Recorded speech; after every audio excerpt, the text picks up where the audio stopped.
buenas tardes a todos. Muchísimas gracias a todos los que estáis por ahí conectados, a los que os habéis apuntado a esta especie de charla que vamos a hacer para conmemorar el 70 aniversario del nacimiento del ACNUR, y a todos los que nos vais a ver también a través del canal de YouTube de ACNUR, que supongo que os lo pasarán. Os comento lo primero quiénes son las personas que van a intervenir, aparte de yo mismo.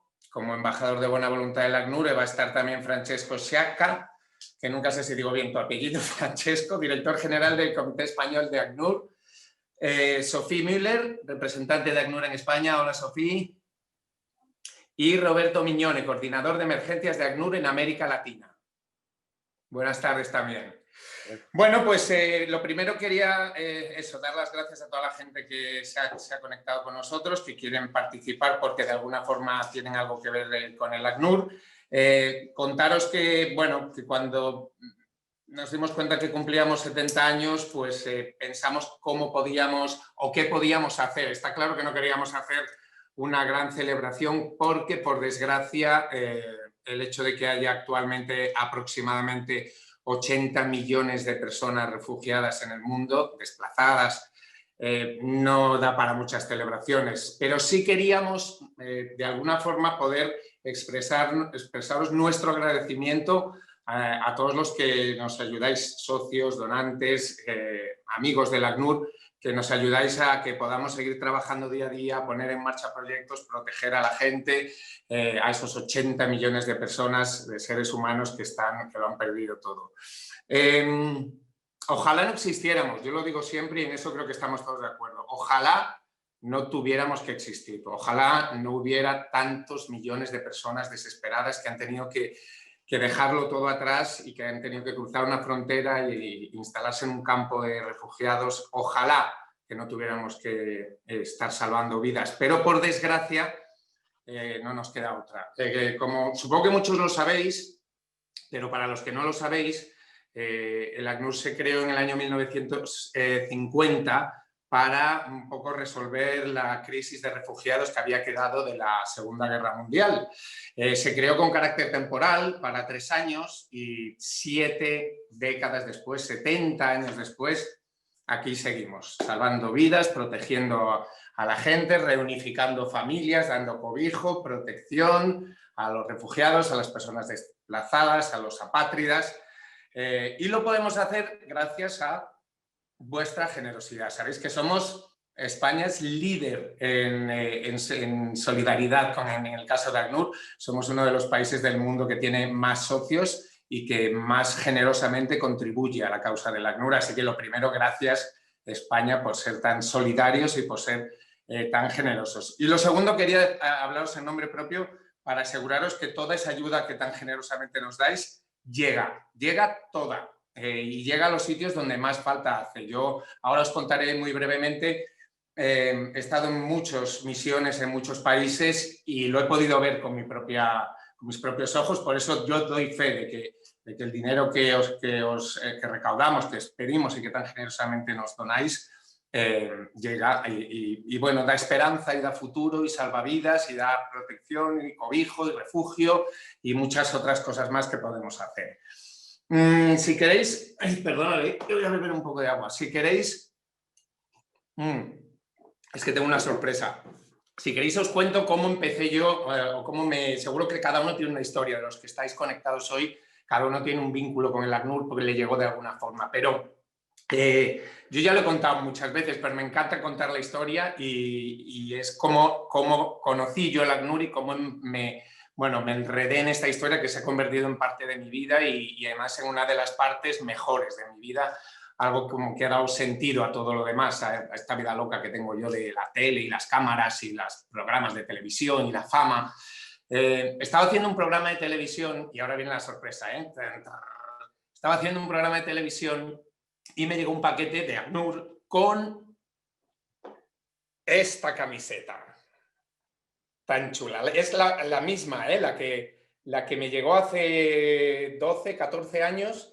en la que ponía eso: Einstein fue un refugiado. Y de repente eso me hizo pensar, me hizo un clic en la cabeza, porque uno siempre asocia los refugiados pues con gente de países muy lejanos, de países en vías de desarrollo, que intentan cruzar fronteras, llegar a Europa o a otros sitios. Siempre no les pones mucha cara, son gente como que no tiene nada que ver contigo, otras razas. Y de repente dije, hombre, este hombre era europeo y además de ser europeo, pues de aquí al lado podíamos haberlo perdido si no alguien no lo hubiera ayudado. Y el mundo sin Einstein sería mucho peor de lo que es, porque él ha contribuido muchísimo al desarrollo de la humanidad. Con lo cual dije, oye, a lo mejor hay que ponerse a echar una mano. Entonces llamé al ACNUR, voy a dejar un teléfono, y les llamé y les dije, oye, no, miento, primero me la puse en el programa y la llevé todo un programa y expliqué, por primera vez hablé del ACNUR en público. Y luego fueron ellos los que me llamaron a mí corriendo, en cuanto acabó el programa me llamaron corriendo, hombre, gracias que te has puesto la camiseta. Mi querida María Jesús Vega, a la que luego también nombraré. Y desde entonces les dije, sí, ¿quieres ayudarnos? ¿Quieres que te contemos? Te pasas por aquí y te explicamos. Y ahí empezó mi historia de amor con ACNUR, que ya os digo, soy embajador desde 2008, o sea que llevo 12 años. En esos 12 años, como os decía, he estado en muchos lugares. He estado en la frontera de Kenia con Somalia, he estado en la frontera de Siria con Jordania, en la frontera de Libia y Túnez, he estado en Eritrea, en la frontera de Etiopía, ahora hace poquito hemos estado en República Democrática del Congo, en la frontera con Ruanda, he estado en Colombia y bueno, y como os decía, en todos esos viajes he aprendido muchísimo, he aprendido lecciones de vida constantemente, he sido consciente del dolor y del sufrimiento de la gente y a pesar de eso, la dignidad que hay siempre en los campos, que es lo que nunca pierden las personas que lo han perdido todo, les queda su dignidad y son historias a veces muy desgarradoras, muy conmovedoras. Todo el mundo que está en los campos ha vivido episodios terribles que aquí no nos podemos ni imaginar, de violencia extrema, de persecución, de ver morir a sus familias, de torturas, de violaciones, cosas espeluznantes y, bueno, y están allí saliendo adelante. A mí me ha dado un sentido a la vida ser embajador, me hace que, como os decía antes, que todo tenga un sentido, que el hecho de que yo pueda ser un altavoz y pueda hablar por los que no tienen voz, de repente ha dado sentido a eso, a mi propio trabajo.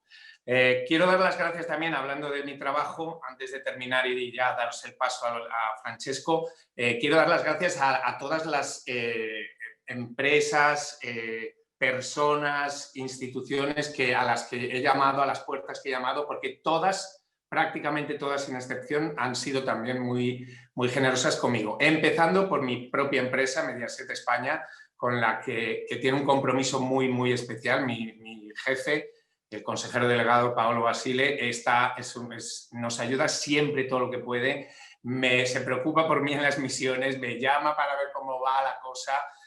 Nos han hecho un montón de acciones en las que hemos podido recaudar mucho dinero, 12 meses, 12 causas, todas estas cosas de enviar SMS, en fin, un montón de proyectos, gracias también a Mirta Dragó, que es la jefa de comunicación y que está con vosotros, Francesco, también en España con ACNUR. Gracias quería especialmente a toda la gente que trabaja en ACNUR, pero antes la nombré a María Jesús Vega y a Maya, que está por aquí hoy también, estaba hace un momento.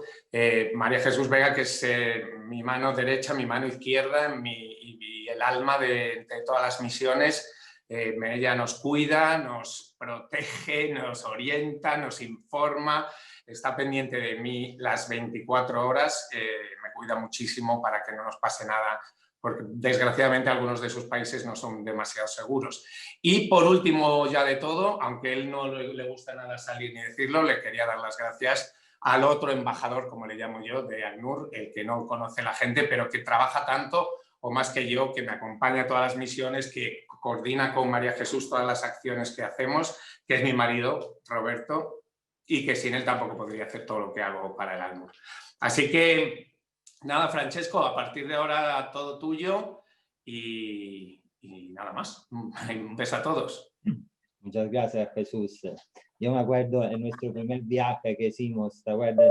Fue allí, fue a a Dadaab, ¿no? A Somalia, a la Sí, que frontera. también dio sentido a mi trabajo, a mi vida, este viaje contigo. Así que muchísimas gracias, Jesús, No, pues, por tus palabras, por compartir tu experiencia, por tu enorme solidaridad y por todo lo que haces día tras día para las personas refugiadas.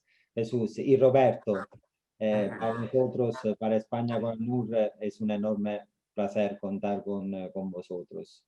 Y muy buenas tardes a todos y a todas y muchas gracias por acompañarnos esta tarde. Yo empecé, ya llevo 17 años trabajando en España con el NUR y cuando empecé hace más de 17 años, viendo, digamos así, la enorme necesidad de ayuda que tenían las personas refugiadas, siempre traté de dar lo máximo y mejor posible para poder enviar más fondos. Y que estas personas obligadas a dejarlo todo atrás pudieran, digamos así, rehacer sus vidas con dignidad. Porque no olvidemos que cualquiera de los que estamos aquí, cualquiera de nosotros, como tú también decías, Jesús, si hubiéramos nacido en otro país o simplemente hace algunos años, podríamos ser refugiados. Y ahora, 17 años después, algunos años más tarde, y gracias a vuestra enorme generosidad, ya somos más de 500.000, como tú decías, Jesús, de socios y socias que colaboramos cada mes, mensualmente, con la organización a favor de las personas refugiadas y desplazadas. Y nos hemos convertido, como bien has dicho, en el primer donante. Bueno, yo diría, y os habéis convertido en el primer donante privado de ACNUR a nivel internacional. Esto demuestra, una vez más, que la solidaridad es la marca de este país. Yo me incluyo, de nuestro país, ya me veo más español. Y que nuestra sociedad es tremendamente sensible con las personas refugiadas y desplazadas. Y esto es importante, muy importante, pero lo es aún más que gracias a vosotros, gracias a vosotras, este año enviaremos alrededor de 95 millones de euros a la agencia, que se traducen en proyectos que mejoran la vida de las personas en todo el mundo, en proyectos que dan refugio y que dan abrigo, en proyectos que ofrecen educación de calidad a los niños y a las niñas, en proyectos que alimentan a personas que sufren desnutrición, que ofrecen atención sanitaria. Y detrás de todos estos proyectos hay personas con nombres y apellidos que ven como su vida vuelva a comenzar con dignidad. Y esto es lo que nos mueve a seguir luchando a todos y a cada uno de los que estamos aquí día tras día. Gracias. Gracias de corazón por todo vuestro apoyo y por ayudarnos a que los proyectos de protección y asistencia de ACNUR en todo el mundo salgan adelante. Sin vosotros no sería posible. Yo no quiero extenderme mucho y quiero ceder la palabra a mis colegas, Sophie Müller, la representante de ACNUR en España, y a Roberto Mignone, coordinador de emergencias en ACNUR en América Latina, que puede contarnos de primera mano el trabajo de la agencia, el trabajo de ACNUR en la actualidad, tanto en España como también a nivel internacional. Una vez más, muchas gracias por vuestra generosidad, muchas gracias por no dejar atrás a ningún refugiado, a ninguna refugiada. Gracias a vuestro esfuerzo van a tener una vida más digna y van a poder salir adelante. Así que muchísimas gracias de corazón. Sofía, te dejo la palabra. Muchas gracias. Gracias, Francesco. Gracias, Jesús. Gracias, Roberto, por empezar esta charla, este evento que queríamos para agradecer justamente a los socios de España con ACNUR por su ayuda al ACNUR, que cumple hoy 70 años de aniversario. Me parece, es un momento muy especial para mí y hace un año que me lo pienso en este evento.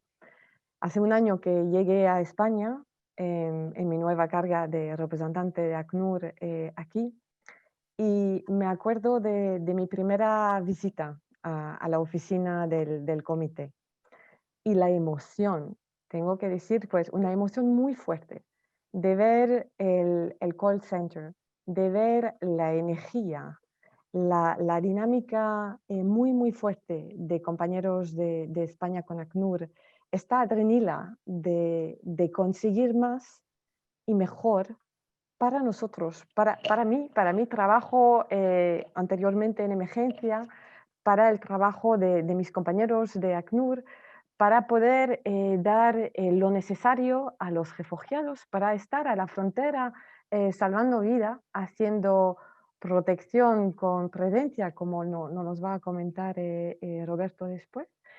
Como esta ilusión de saber que hay gente que en el comité está en conversación con vosotros, medio millón de personas, para ayudarnos como organización para cumplir nuestro mandato.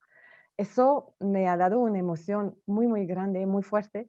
Y desde ese momento estaba diciendo a Francesco, tenemos que hacer algo para darle las gracias. Y me da mucha ilusión estar aquí hoy haciéndolo. Me da pena de no poder veros.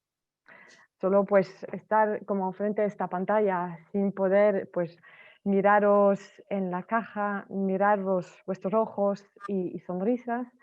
Pero sabiendo que hay mucho apoyo detrás de esta pantalla me sigue dándome mucha emoción.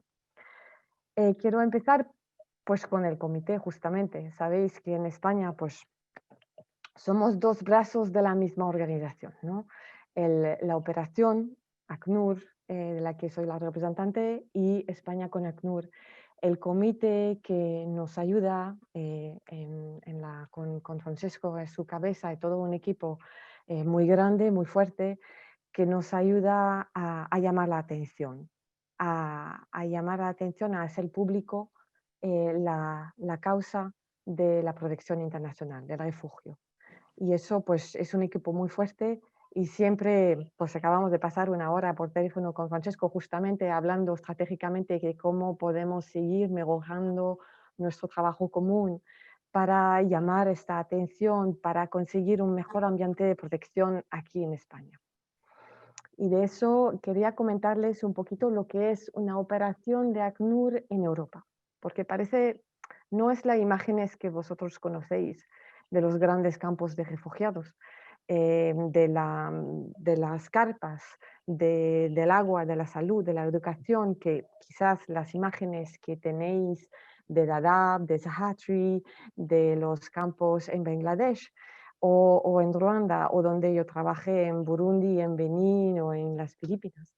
En Europa lo que hacemos y en España es un apoyo a las autoridades para que puedan cumplir sus obligaciones de protección internacional. Sabéis que el mandato del ACNUR está basado en una convención internacional que se llama la Convención de 1951, que vamos a celebrar también su cumpleaños el año próximo. Y esta convención ha pedido que se forma una organización que se llama el ACNUR para monitorear su cumplimiento, el cumplimiento de la obligación de todos los países de no dejar nadie que quiere pedir asilo fuera de su frontera.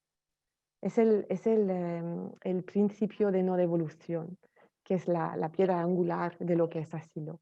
Un país tiene una obligación de abrir su frontera si alguien quiere pedir asilo. Eso es lo que el ACNUR en todo el mundo vigilamos, nos aseguramos de esa seguridad y de mucho más. Pues en Europa, en España, apoyamos las autoridades, Ministerio de Interior, Ministerio de Inclusión, Ministerio de Asuntos Exteriores, de Igualdad, a trabajar en esta dirección, en tener pues, un ambiente de protección adecuado, un procedimiento de asilo que funciona, una acogida que funciona. Somos 33, es muy humilde, y trabajamos en Melilla, en Ceuta, en Algeciras, en Málaga. Vamos a tener una presencia en Canarias, os imaginéis las necesidades aquí. Y desde Madrid, pues trabajamos muchísimo con todos los actores institucionales, pero también con la sociedad civil, porque nos damos cuenta, formamos parte de un gran equipo, porque la sociedad civil refleja esta solidaridad, esta proactividad, la vuestra, pero de una manera organizada en ONGs. Entonces, ese es el ámbito en el que trabajamos. Un poco en cifras, en 2019 había 1.018 solicitudes de asilo en España. Este año, con COVID, con fronteras cerradas, vamos a acercarnos de 80.000 solicitudes de asilo. Son cifras muy grandes. La mayoría de las personas que piden asilo en España llegan de Latinoamérica, pero hay muchas otras de nacionalidades que son del Sahel, algunos de Bangladesh, otros de Siria, otros de Costa de Marfil, una multiplicidad de perfiles que llegan a España para solicitar asilo, buscar protección, buscar un futuro mejor, pero en el sentido de la protección internacional. En ese sentido, justamente trabajamos con las autoridades para que puedan pasar por un procedimiento de asilo que funciona y tener un futuro para quien está reconocido como refugiado de protección en el país. Ser integrado y ser parte del trabajo de los ciudadanos españoles. Han participado a la respuesta COVID, por ejemplo. Sabemos que muchos refugiados o solicitantes de asilo tienen skills, claramente, y llegan con el ánimo, la ambición de participar a la vida de día a día de cada uno de los españoles en este país que les están acogiendo. Y eso para nosotros es algo muy importante que queremos compartir, y que no es solo de apoyarles, pero de dejar apoyarlos, porque son parte de una respuesta a los retos del país. Son parte de este ámbito en el que pues, el extranjero y el refugiado pasan mensajes muy importantes y son una fortaleza para el país que les acoge. Y por eso es muy importante lo que estáis haciendo cada día, apoyando España con ACNUR, apoyándonos desde el ACNUR para seguir trabajando en estos temas. También pasando mensajes de solidaridad, pero mensajes que somos un mundo complejo y muy rico, en el que la capacidad de cada uno pues forman parte de una respuesta a los retos, no solo a los retos internacionales, pero a los retos nacionales. Y quería también compartir el tema que España no solo es un país que acoge a solicitantes de asilo y les da refugio, pero es un país de solución. Solución para ellos, pero solución para algunos que llegan de un primer país de asilo, por ejemplo, refugiados sirios desde Líbano, o Jordania, o Irak o Egipto, no han tenido la capacidad de dar respuesta al volumen de llegadas desde Siria. España, como país solidario, les ha dado una mano, diciendo, pues nosotros desde España, como autoridades, como sociedad generosa y solidaria, les podemos acoger y dar protección aquí. Nosotros lo trabajamos con los ciudadanos españoles en programas como Befriending, que conocéis bien, en programa como Patrocinio Comunitario, que hace participar las comunidades españolas a acoger, a incluir, a dar pues una vida mejor, un futuro a estos refugiados que necesitan protección y necesitan protección en España. Entonces, lo que quería, pues mi mensaje central y la ilusión por la que pues estoy aquí hoy y para estos años, es un mensaje de gratitud, agradecimiento, un honor estar con vosotros cada día intentando a mejorar el ambiente de protección aquí en España. Espero que vamos a seguir trabajando juntos y que nos podemos animar a ampliar este apoyo de la sociedad civil española hasta ACNUR. Como lo decía Jesús, España es el primer donante privado al ACNUR. Pues me da mucho orgullo a mí, como representante hacia mi sede, mis jefes en Ginebra, decir, pues ya estamos fuertes en España, lo podemos conseguir y más. Y por eso, pues agradezco muchísimo vuestro esfuerzo y quería presentaros a alguien muy especial para mí, Roberto Miñone. Roberto Miñone ha sido mi supervisor, mi jefe en las Filipinas. Yo tengo la suerte de haber podido trabajar en emergencias, tanto en Benín como en Timor-Leste o en las Filipinas o en otras operaciones que no son de emergencias como en Burundi. Y Roberto Miñone era mi supervisor cuando después del tifún Haiyan teníamos todos que dejar nuestro trabajo en otros países. Yo estaba en la oficina de Antonio Guterres y pues como grupo de compañeros que apoyan en emergencias teníamos que dejar todo dentro de 48 horas para apoyar una operación de emergencias, que era pues la situación de las Filipinas después del tifún Haiyan, una situación muy compleja por cambio climático, pero dentro de la que había desplazamiento pues, forzoso dentro del territorio de las Filipinas y situación de acceso a derechos humanos. Y así eso sí también se llama protección. Y lo hemos trabajado juntos y por eso he pedido y agradezco a Roberto estar aquí para contarnos esta historia y muchas otras que pueden reflejar pues, lo que estáis haciendo apoyando al ACNUR. Muchas gracias.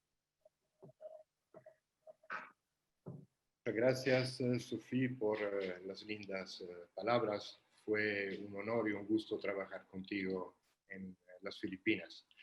Y también quisiera agradecerle por la invitación y sobre todo a España con ACNUR y sus socios por la gran contribución que hace para el trabajo de ACNUR en todos los rincones del planeta.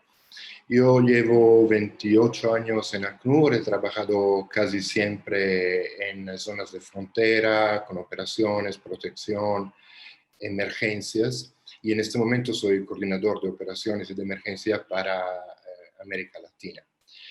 Entonces, les voy a presentar brevemente tres situaciones bastante diferentes que ilustran el tipo de reto, pero también el tipo de trabajo que la ACNUR trata de hacer en el terreno. Una, como decía Sofía, es justamente el tifón en las Filipinas en el 2013. La segunda es sobre un trabajo de operacionalizar la protección para desplazados internos en Colombia. Y el tercero es sobre un trabajo que hicimos en Libia, buscando protección, soluciones y asistencia en una situación prácticamente desesperada.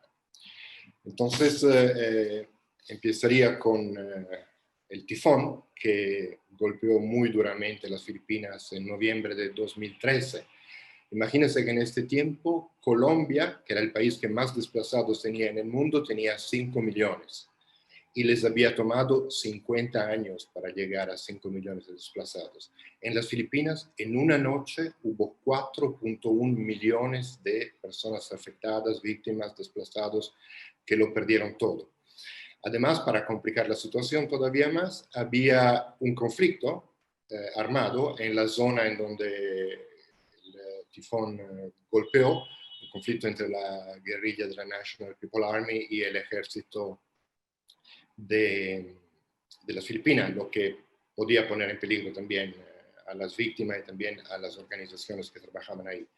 Siendo que esto fue uno de los desastres naturales más graves de la historia de la humanidad, probablemente, entonces hubo no centenas, hubo millares de organizaciones, grandes, pequeñas, que llegaron con diferentes niveles de experiencia, de expertise, pero también muy buena voluntad tratando de apoyar. Pero este trabajo es complicado porque se necesita coordinación.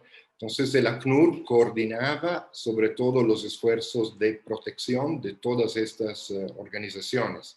Y Sofía jugó un rol espectacular en Manila, sobre todo, haciendo un trabajo increíble, muy, muy complicado para coordinar el trabajo de todos estos socios de ACNUR.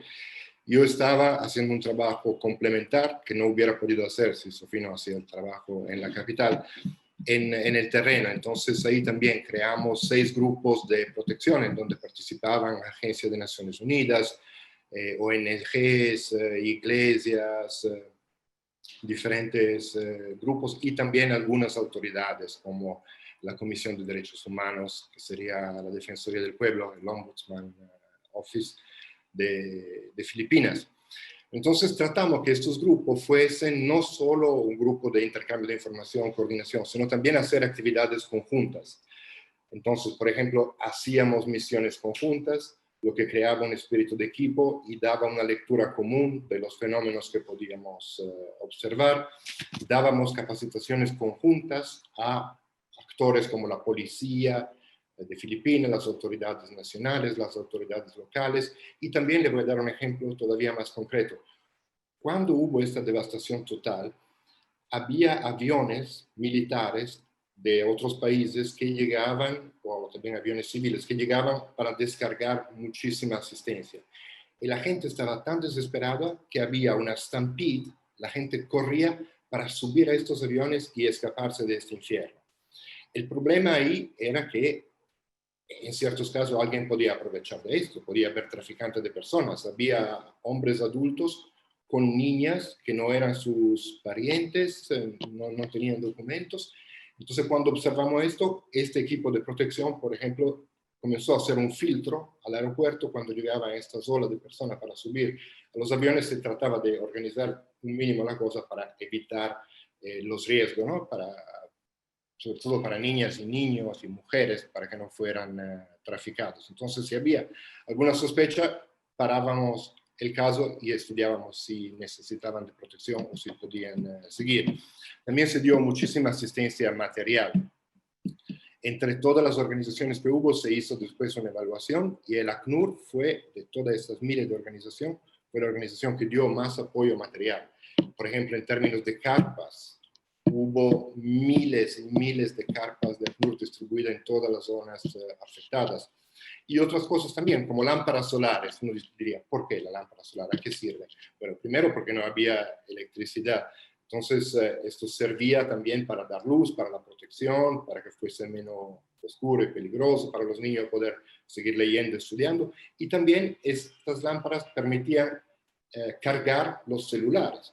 Entonces significa comunicación con familiares y con otros, entonces protección también.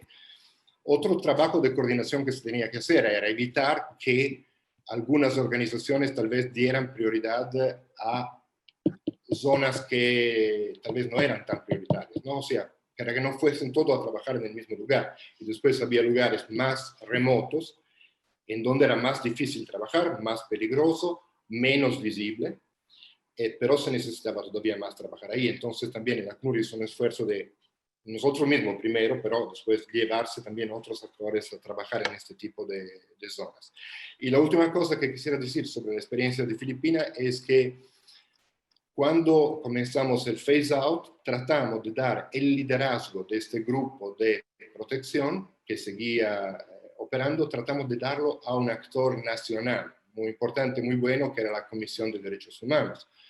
Entonces decía, no, Defensor del Pueblo en América Latina, el Ombudsman. Entonces yo creo que es importante también este trabajo de crear capacidades, apoyarlos, los apoyamos también materialmente para que pudieran hacer este trabajo, con carros, con personal, con teléfonos, con entrenamiento, y cuando nos fuimos dejamos en sus manos y siguieron haciéndolo muy bien. Entonces, esta era brevemente la experiencia en Filipinas, y ahora le hablaría de Colombia. Estuve 8 años en Colombia, he hecho 250 misiones al terreno, y quiero más a Colombia que a Italia, mi propio país, por el tipo de trabajo que podíamos hacer ahí con toda la gente que lo necesitaba. Empecé en Colombia en 1999 y el ACNUR tenía un pequeño equipo, éramos muy pocos, un puñado de colegas, y comenzamos a trabajar con el desplazamiento interno, ¿no? Saben que Colombia tiene millones de desplazados internos. Una de las cosas que observamos era que muchísima gente, desplazados o personas, comunidades en riesgo de desplazamiento, no tenían cédulas, o sea, documentos de identidad.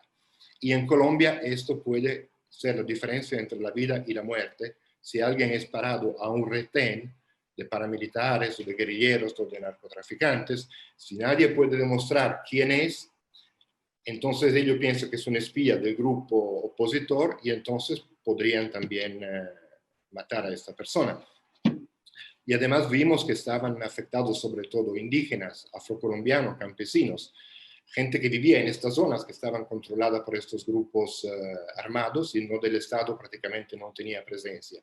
Gente que nunca tuvo cédula o que tal vez los pocos que la habían tenido tal vez la habían perdido. Entonces propusimos a la registraduría de Colombia, de Bogotá, de organizar conjuntamente con ACNUR campañas móviles para llevar este servicio de entregar documentos de identidad a todos los rincones de Colombia. Ellos estuvieron de acuerdo, entonces compramos una serie de autocaravana, campers, que fueron equipados con satelital para comunicarse con Bogotá, con máquinas, computadoras, impresoras y todo eso. Y me acuerdo que todo este material pesaba 380 kilos. ¿Por qué le digo esto? Porque en realidad, si hubiésemos llegado solo donde llegaban los carros, no habríamos llegado a las regiones más afectadas. Entonces teníamos que descargar muchas veces de estos camiones, descargar los 380 kilos, ponerlo en mulas para subir a las montañas, a los lugares más remotos durante el día para llegar a donde estaban los indígenas, los afrocolombianos que no tenían documento y que estaban controlados por estos grupos armados. O ponerla en lanchas para llevarla a los ríos. El ACNUR también preparaba cada campaña de documentación y la acompañaba. Y le voy a contar una anécdota que pasó en una de estas preparaciones. Yo había ido a Nariño, a la frontera con Ecuador, en un pueblito perdido, para ver cuánta gente había que necesitaba documentos. Y cuando llegamos ahí, nos encontramos con muchísimos hombres armados, paramilitares, que estaban un poco controlando toda la zona del pueblito. Se me acercó una viejita y me dijo, qué bien que ustedes están aquí, porque hay muchos amarrados. Entonces yo le dije, sí, gracias señora, vaya, no se preocupe, porque primero no quería que me vieran hablando con ella, porque si no la ponía en peligro a ella, y también porque yo había ya escuchado que eran los amarrados. Los amarrados significa que cuando alguien trataba de pasar este retén de este grupo armado irregular, entonces si no tenía la cédula, ellos lo amarraban como un perro al cuello al árbol de la plaza principal del pueblito.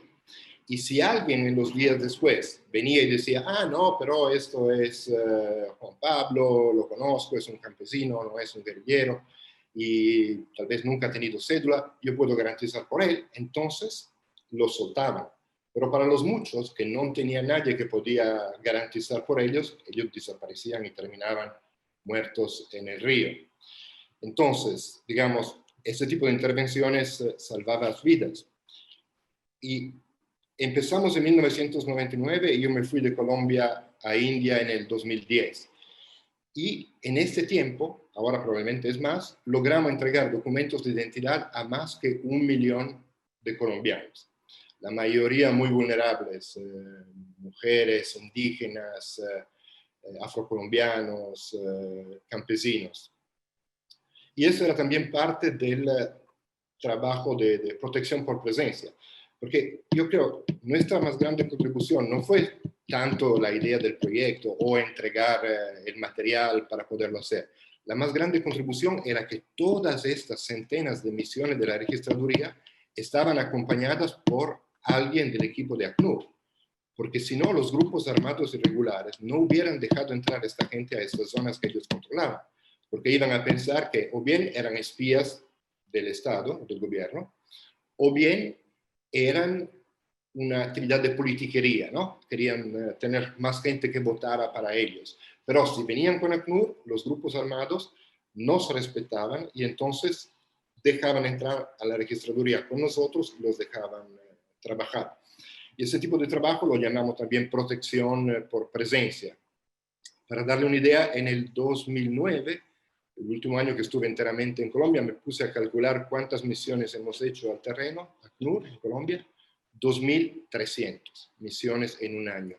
Casi siempre a los lugares más peligrosos, en los momentos más complicados, porque teníamos una red de gente de confianza que nos alertaba cuando la situación empeoraba en ciertas zonas. Entonces íbamos a hacer pequeños proyectos, pero que eran sobre todo una oportunidad para poder visitar esta zona, para que todos los actores armados vieran que había gente con un chaleco azul de ACNUR y entonces supieran que si iban a cometer atrocidades contra la población civil, Naciones Unidas lo iba a saber, lo iba a reportar y esto tenía un costo político para ellos. Y muchas veces nos han dicho estas poblaciones que cuando nosotros comenzamos a visitar regularmente estas regiones, entonces los abusos por todos los actores, el chaleco esto, bravo, exactamente. Entonces los abusos por parte de todos los actores disminuían en un 90%.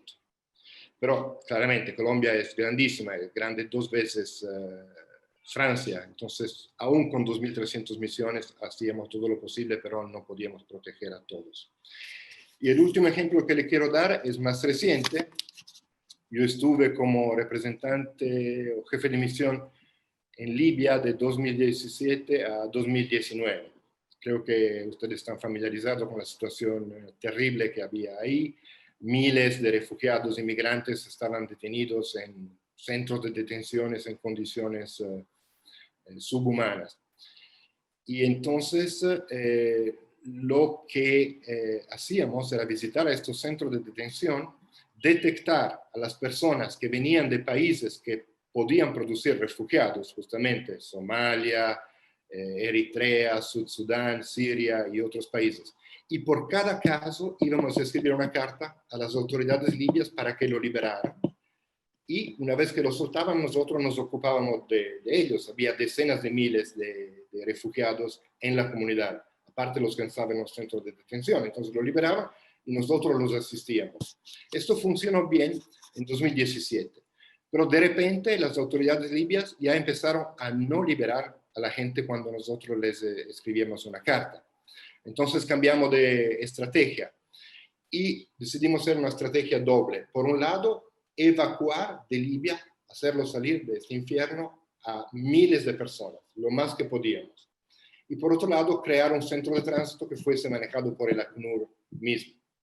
Entonces, lo que hacíamos era, la autoridad de Libia sí decidieron, sí lo liberaban ahora la gente, pero solo si lo enviábamos a otro país. Entonces el ACNUR negoció con el gobierno de Níger de tener un centro de tránsito ahí, en donde nosotros desde Libia podíamos enviar a la gente. Entonces íbamos a los centros de detención, mirábamos a los más vulnerables, sobre todo mujeres, niños, personas con discapacidad, pero también había muchos hombres, de los países que producían refugiados, negociamos la liberación de uno por uno con las autoridades libias, lo llevamos en bus al aeropuerto, en donde habíamos alquilado vuelos charters, y imagínense, la situación de seguridad era tan mala que muchas veces, yendo al aeropuerto, teníamos que pasar en el medio de combates entre diferentes milicias de Trípoli. Otra vez ya teníamos el avión listo, con la gente adentro del avión para volar para Níger, y comenzaron a caer misiles en el aeropuerto desde los combates. Entonces, digamos, no fue nada fácil. ¿Y por qué los enviábamos a Níger? Porque de toda manera no podíamos hacer nosotros entrevistas dentro de los centros de detención. Eran tan crowded, tanta gente estaba ahí, a veces había 4 personas en un metro cuadrado. No había ninguna posibilidad de hacer una entrevista para ver si eran refugiados o no, una entrevista con la confidencialidad. Entonces, además no había ninguna embajada de países occidentales, aparte de Italia, no había ninguna otra embajada en Trípoli, era demasiado peligroso. Pero los países decidieron ir a Níger, ahí sí, a entrevistar a los que habíamos enviado, y cuando eran refugiados, ellos podían escoger y llevárselo para su propio país en el programa de reasentamiento, como explicó Sofía en el caso de Siria y España. Una dificultad es que era o es un programa muy bueno, pero necesita también que los países saquen la gente desde Níger, que es un país muy, muy pobre, muy generoso, la saquen con una cierta rapidez. Los países europeos se habían comprometido en el 2018 a sacar, todos los países de Europa, 2.000 personas, y a mediano del año habían sacado 200. Entonces, obviamente, el gobierno de Níger pidió una pausa hasta que entonces los gobiernos europeos comenzaron a sacar mucha más gente de ahí. Y una pequeña anécdota es también que el alto comisario quería pasar el Día del Refugiado de 2018 en Níger, justamente para agradecer a este país con tan pocos recursos, tan generoso.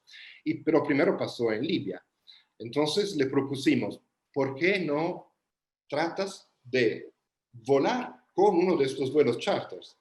Entonces lo pusimos la noche del 19, juntos con centenas de refugiados. Él vio cómo los sacamos de los centros de detención, que era una cosa también muy emocional, porque todo el mundo lloraba. La gente que salía lloraba de alegría, la gente que no había sido seleccionada lloraba de desesperación.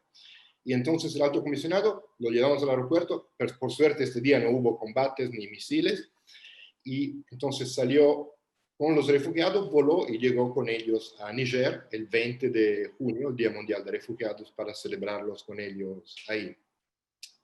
Y también tratamos de construir un centro de tránsito, que fue la negociación más difícil que tuve en mi vida, duró casi 2 años. O sea, fue fácil negociar de poder abrir un centro así, pero el punto clave era que nosotros queríamos la libertad de movimiento, que la gente pudiese salir, porque si no puede ser un centro a 5 estrellas, pero si la gente no puede salir, se vuelve un centro de detención y nosotros no vamos a manejar un centro de detención. Entonces, nos tomó muchísimos meses y al final logramos un acuerdo con las autoridades libias sobre este tema. Mismo los he llevado yo a Italia para que vieran un ejemplo de un centro de acogida donde la gente salía y regresaba. Entonces, al final logramos crear este centro de tránsito. Los libios quisieron llamarlo Gathering and Departure Facility, un centro de salida para mostrar que no era un campo de refugiados en Trípoli, sino que era un centro para que la gente se fuera en tránsito. Entonces nosotros sacábamos ahora a la gente de estos centros de detenciones horribles, lo llevábamos a este centro que el ministro alemán del Interior, cuando lo visitó, dijo, este está al nivel de los mejores centros que hay en Europa. Entonces la gente pasaba de dormir en el piso, 4 personas por metro cuadrado, 3 letrinas por 1.000 hombres, pasaron a, cada familia tenía su cuarto, tenía su pequeña refrigeradora, tenía su baño, tenía su aire acondicionado, había juego para los niños, había muchas actividades, también de apoyo médico, apoyo psicosocial. Y quedaban ahí unas semanas hasta que se organizaba el viaje para poder llegar a Níger. Y ahora también tenemos que agradecer no solo al gobierno de Níger, sino también al gobierno de Ruanda, porque este programa se está expandiendo y Ruanda también está recibiendo gracias a nuestro coordinador de esa situación, Vincent Cochetel, que ha negociado esto, están recibiendo también personas desde Libia que después van a otros países. Y bueno, esto prácticamente eran las 3 historias que quería contarle. Como ve, se habla de desplazados internos, de víctimas de desastres naturales, de refugiados, de migrantes, de solicitantes de asilo, en situaciones bien distintas. Una de las cosas más interesantes de trabajar con ACNUR es que siempre cuando uno cambia de país, yo he cambiado como 20 veces, siempre es algo completamente nuevo y diferente, muy estimulante.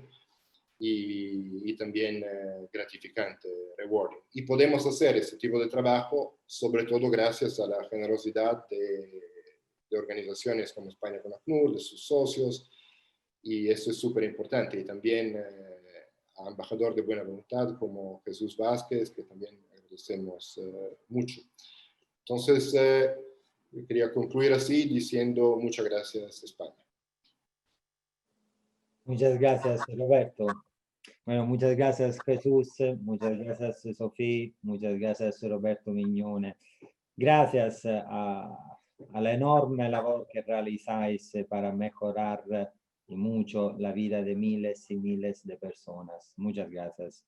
Es, como diría, es realmente emocionante, ¿no? Escuchar de primera mano cómo tras perderlo todo, cuando alguien más lo necesita, con un poco de ayuda, puede salir adelante. La verdad que nos quedaríamos muchísimo escuchando más tiempo, pero también queremos abrir el turno de las preguntas. Y bueno, y por lo que leo aquí, la primera pregunta es para nuestro querido Jesús Vázquez, para nuestro embajador de buena voluntad. Y nos preguntan cuál es la situación más emocionante, la leo como nos la ponen, que te ha tocado vivir, Jesús, desde cuando eres embajador de buena voluntad. Es muy difícil esa pregunta, Francesco, porque todas las misiones que hemos hecho, como decía ahora Roberto, todas han sido muy diferentes, porque es verdad que cada país tiene una idiosincrasia y los campos y la forma de organizarlos y las condiciones son diferentes, depende de la etapa del conflicto en la que estén, depende si es un campo de muy larga duración que lleva muchos años o es un campo reciente. A mí creo que esto pasa como con los musicales, que dicen que el primero que vas es el que te queda más huella en el corazón y el que nunca olvidas. Pues yo creo que ese primer viaje que hicimos a Kenia, hicimos dos de hecho, pero el primero fue especialmente emocionante porque el campo de Dadaab es uno de los campos más duros en los que yo he estado, en los que tienen peores condiciones de vida. Es gigantesco, con lo cual está organizado casi militarmente, íbamos con escolta continuamente porque la entrada y la salida del campo es muy permeable y había incursiones de las guerrillas somalíes que entraban en los campos por las noches. Entonces estabas todo el rato un poco con esa situación que contaba Roberto a veces de sentir el miedo muy cerca. Pero también fue muy bonito porque ahí empecé a conocer de primera mano las situaciones que había. Pusimos en marcha proyectos maravillosos contra la mutilación genital femenina, por ejemplo. Empezamos con una mujer que conseguimos convencer de que no se lo hiciera a su hija y al final, cuando volvimos la segunda vez, ya había un grupo grande como de unas 20 mujeres. Parece poco, pero cada niña que se salva de la mutilación genital de la ablación para mí es un logro maravilloso porque es una de las mayores aberraciones que se pueden cometer contra una mujer. Y especialmente me emocionó, a lo mejor me emociono contándolo, porque nos pidieron que necesitaban escuelas, ¿no? Hay muchos niños y no tenían escuelas, entonces yo me comprometí, estaba allí hablando con un grupo de niños y entre ellos había un niño que estaba como apartado de los demás. Ellos cuando vas a los campos, en estos países, por ejemplo en Kenia, pues los niños salen de todas partes cuando llegas porque somos muy llamativos, con los coches blancos, con los chalecos azules, con las cámaras. Claro, y es como si llegaran los extraterrestres. Entonces vienen todos corriendo a que les des algo, a que les te piden la gorra, yo que sé, cualquier cosa. Pero yo me fijaba que había un niño que estaba como apartado, como malhumorado, como serio, que no se quería acercar. Entonces yo pregunté, digo, ¿y a ese niño qué le pasa? ¿Por qué no quiere venir? Y entonces le preguntaron y me explicaron la gente del campo. Me dice, es que este niño nos dice que muchas veces vienen los coches blancos con los blancos a hacerse fotos con nosotros y a decir cosas bonitas y luego nunca vuelven. Entonces a mí me emocionó mucho eso y fui con la persona que nos acompaña al campo y le dije, dile que le doy mi palabra de que yo volveré y y le voy a montar un colegio para que estudie, para que en el futuro, si su país se arregla, pues tenga una educación. Y bueno, volvimos a España, empezamos a hacer acciones, recaudar dinero. Me acuerdo que ahí hicimos el primer 12 meses, 12 causas, que ganamos mucho dinero. Y volvimos un año después, o 2 años, volvimos al campo de Dadaab. Y me prepararon un recibimiento maravilloso, todos los niños con sus uniformes, porque también nos dio para regalarles uniformes blancos y azules, hicieron como 2 filas y empezaron a cantar una canción. Y al final de todo, en un colegio que además le pusieron mi nombre, yo no lo quería que se lo pusieran, pero bueno, se llama Embajador Will Ambassador Jesús Vázquez en el colegio, estaba este niño. Y entonces se me acercó y me abrazó y fue un momento muy especial, la verdad. Le dije, te dije que iba a volver. Sí, pero bueno, cada campo es un mundo y está lleno de historias muy conmovedoras. Muchas gracias, Jesús. La verdad que me acuerdo perfectamente y también nos hace emocionarnos aquí a lo que te estamos escuchando. Yo de este primer viaje recuerdo también cuando te empeñaste, no hubo forma que era que sí o que sí, en hacerle una radio. ¿Te acuerdas? Cuando la gente podía bajar el ringtone, no me acuerdo cuando dijiste, hay que hacer que esta gente pueda comunicarse con el exterior, tenemos que hacer algo y una vez más, Jesús, lo conseguiste. Así que muchas gracias. Nos costó ir a ver a muchos ministros y a muchas, como decía antes Roberto, una negociación dura, pero al final lo conseguimos. Gracias, Jesús. Consigues emocionarnos y repito también a los que estamos aquí escuchándote. Gracias, de verdad. Hay una segunda pregunta que la hace José Vicente, que la hace a todos los panelistas, pero yo la voy a dirigir a José Vicente, la hace José Vicente, perdonadme, pero la voy a dirigir a Roberto como responsable de emergencia en América Latina. Nos pregunta José Vicente si ACNUR realiza algún trabajo en Venezuela.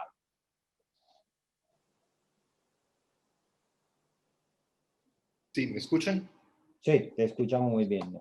Sí, el ACNUR tiene presencia en Venezuela desde hace décadas, porque ha habido muchísimos colombianos en los años pasados que han buscado y encontrado protección en Venezuela. Entonces, el ACNUR tiene presencia no solo en Caracas, sino en varias fronteras con Brasil, con Guyana y sobre todo con Colombia. Y entonces la ACNUR está haciendo un trabajo también con las personas, algunas personas que están regresando. En los últimos meses ha habido varias personas que han regresado a Venezuela y trabaja también con las comunidades que acogen a los colombianos que han llegado ahí como refugiados, ¿no? Esto creo que es algo importante a subrayar, no solo en Venezuela, en cualquier país del mundo. El ACNUR trabaja también para beneficiar a las comunidades de recepción, porque así esto facilita la integración de los refugiados, o en ciertos casos, la integración de los desplazados internos, que son comunidades que han recibido desplazados internos. Y yo mismo voy a ir ahora, dentro de un mes, voy a ir a una misión de 3 meses en Colombia, pero a la frontera con Venezuela. Gracias, Roberto. Vamos a la tercera pregunta, que nos la hace Luna, que nos dice, se habla mucho de la COVID en España y en los países occidentales, pero ¿cómo está afectando la COVID-19 a los campos de refugiados y a la población de refugiadas? No sé si Roberto Mignone o Sophie Müller nos pueden responder, o también tú, Jesús. Yo no tengo, me imagino que serán como todos los campos, pero yo no tengo muchos datos actualizados, yo creo que ellos tendrán más información que yo.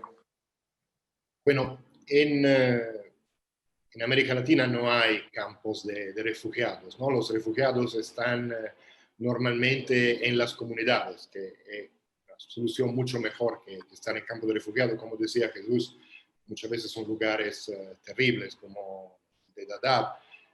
Entonces tenemos la suerte en América Latina que están en las comunidades. Sin embargo, sufrieron muchísimo por esta situación del COVID, porque las restricciones, los lockdowns que tenían, entonces les afectaron muchísimo, porque ellos ya dependen en muchos casos de pequeñas actividades informales, de ir a vender dulces en la calle o cosas así, en muchos casos. Y si hay un lockdown y la gente no puede salir, entonces para ellos es súper complicado. Entonces el ACNUR incrementó mucho la asistencia a refugiados en casi todos los países de América Latina. En este caso, particularmente lo que llamamos CBI, que significa Cash Based Intervention, o sea, darle una platita para que, por ejemplo, ellos pudieran pagar el arriendo del cuarto que están alquilando y donde están con su familia para que no los echaran a la calle, o para que con esto bonus pudieran ir a comprar alimentos para sobrevivir. Pero digamos, si el COVID ha sido duro para todo el mundo, para los refugiados en América Latina particularmente. Perfecto, muchas gracias, Roberto. Si quieres, Francesco, ya Sí. añado un poquito del... Pues en Europa, en España y en el resto del mundo, pues el primero impacto que ha tenido pues el COVID, la COVID, es la cierre de frontera. Y eso, la primera labor del ACNUR ha sido de recordar a todos los países que, claro, que había que asegurar seguridad sanitaria, pero que el derecho al asilo es un derecho fundamental y que las fronteras tenía que tener el cierre de frontera por COVID tenía que seguir teniendo esa excepción para personas solicitantes de asilo en el mundo. Porque así que con COVID, desafortunadamente, los conflictos, las persecuciones no han parado. Lo que hemos visto también, pues es justamente el acceso pues a la salud, al apoyo sanitario. Eso pues lo hemos hecho en todo el mundo y también en España, asegurarnos que personas bajo nuestro mandato, como lo decimos en nuestro jargón, tenían acceso a la salud en su país de asilo, en el país donde se quedaban con protección. Lo que hemos visto adicionalmente es el impacto, pues el hecho que ha sido muy fuerte en España para cada uno de nosotros, ¿no? Este aislamiento con el confinamiento. Y eso para personas que son fuera de su país, que han buscado protección en un país como España, ha sido muy fuerte el aislamiento. Entonces, lo que hemos trabajado junto con, pues justamente España con ACNUR, el sector privado, es intentar a medir este aislamiento, a darle acceso a la conectividad, que en Europa ha sido, y en el mundo, ha sido también clave para el tema de educación, para que los niños en tiempos de COVID han podido seguir estudiando y no perder más tiempo de su desarrollo personal, de su futuro. Y la última cosa, pues lo que nos ha llamado mucha atención es que con COVID los retos de protección como violencia de género, además del aislamiento, se han crecido justamente por el aislamiento, porque personas que se quedan sin poder salir, sin poder estar como abierto al mundo exterior, muchas veces, y eso lo conocemos en desplazamiento forzoso, se crecen estas actitudes violentas entre personas por razones de desequilibrio de las relaciones sociales y en las familias. Y por eso hemos llamado muchísimo la atención a todos los actores de protección en estos retos de protección, la violencia de género, el aislamiento, la dificultad de acceder a la educación y de no poder comunicar con agentes de protección. Gracias, Sofía. Veo que hay hay 3, 4 preguntas más, pero que Desafortunadamente el tiempo es lo que es, pero vamos a todos nuestros socios y donantes, sabéis que podéis escribirnos siempre que lo necesitáis y os contestaremos a la mayor brevedad posible. También os podéis llamar al teléfono y también deciros que estamos aquí en la oficina y ojalá podamos vernos cara a cara cuanto antes mejor, porque la verdad que tenemos aquí mucha ganas de veros a vosotros, Sofía, aquí en persona y no a través de una pantalla como decía Jesús, y darnos un gran abrazo. Bueno, así que muchísimas gracias de nuevo por acompañarnos esta tarde, por todo vuestro apoyo, por toda vuestra labor.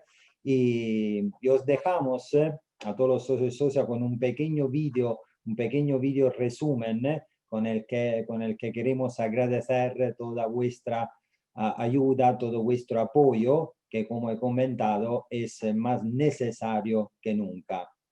A seguir trabajando codo a codo para los refugiados. Muchísimas gracias. De corazón. Gracias. Muchas gracias. Gracias. Gracias. Vamos con el vídeo.